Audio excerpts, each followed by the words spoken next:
আসসালামু আলাইকুম। আজকে আমাদের রেসিপি চাউমিন অথবা নুডলসও বলতে পারেন, যে যে নামে চিনুন। নুডলসটাকে সিদ্ধ করে নিয়েছি, তার সাথে ঘরে যা ছিল তাই ক্যাপসিকাম, সুইট কর্ন, পেঁয়াজ, কাঁচামরিচ আর সাথে দিচ্ছি কিমা। এখানে কিছু পেঁপে ছিল, পেঁপেটাকে কুচিয়ে নিয়েছি। এটা হাফ নুডলসটা সিদ্ধ হয়ে গেলে এটাতে দিয়ে দিব। এখানে ডিমটাকে স্ক্রাম্বল করে নিচ্ছি। ডিমটাকে স্ক্রাম্বল করে এক সাইড করে এখানে রসুন কুচি দিয়ে দিব। এই রসুন কুচিটার জন্য এটা একটা অসাধারণ ফ্লেভার অ্যাড করবে। সাধারণ রান্নাগুলোকে একটু চেঞ্জ করে করলেই ইউনিক একটা ভাব আসে, তাতে ফ্যামিলির সবাই পছন্দ করে খায়। রসুনটা একটু ভাজা হয়ে এলে তখন এটার মধ্যে আমরা যে সুইট কর্নটা, এটা ফ্রিজিং ছিল, সেটা দিয়ে দিব। ফ্রিজিংয়ের সুইট কর্নটা একটু সময় নিয়ে ভেজে এটার পানি যেটা আছে সেটা শুকিয়ে নেব। রসুনটা দেখতে পাচ্ছেন ভাজা হয়ে এই এখন এটার মধ্যে আমরা অ্যাড করে নেব সুইট কর্ন। এই সুইট কর্নটা শক্ত হয়ে আছে, যেহেতু এটা ডিপে ছিল, ফ্রিজের থেকে আমি ইউজ করছি, আপনি ক্যানেরটা করতে পারেন। যাই হোক, এটাকে আমি নেড়ে মিলিয়ে নিচ্ছি। এটা একটু ভাজা হতে সময় দিতে হবে।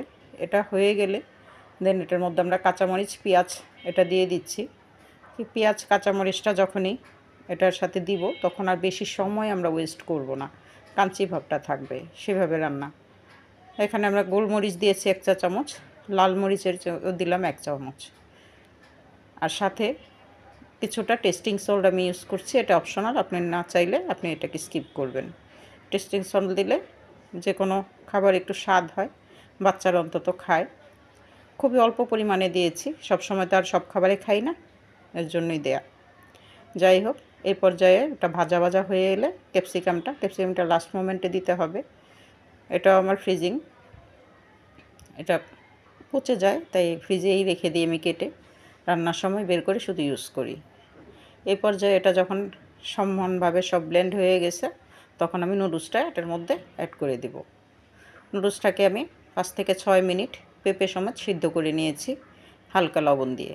এখন এটাকে টচ করে দেখুন মিলিয়ে নিচ্ছি। পানি ঝরিয়ে রেখেছিলাম ধুয়ে, এটাকে খুব ভালোভাবে টচ করে মিলিয়ে নিব। এটাকে স্বাদ বাড়ানোর জন্য আমি এখানে 1 টেবিল চামচের মতো চিনি ইউজ করছি।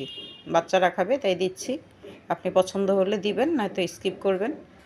এই পর্যায়ে এটা প্রায় রান্না হয়েই আসছে, লবণ দিয়ে সেদ্ধ করা আছে, তাই পরিমাণটা বুঝেই লবণটা আপনি চেক করে দিয়ে নেবেন।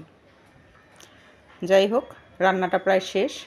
এই পর্যায়ে আমাদের সার্ভিংয়ের পালা। আমরা এটাকে গরম গরম পরিবেশন করব। যার যেরকম সস, কেউ সালাদ, যার যেভাবে ভালো লাগে সেভাবে। বিকেলের নাস্তা হিসেবে আমি করেছি, আপনারাও ট্রাই করে দেখতে পারেন। ভালো লাগলে শেয়ার করবেন। আসসালামু আলাইকুম। এভাবে পরিবেশন করলাম।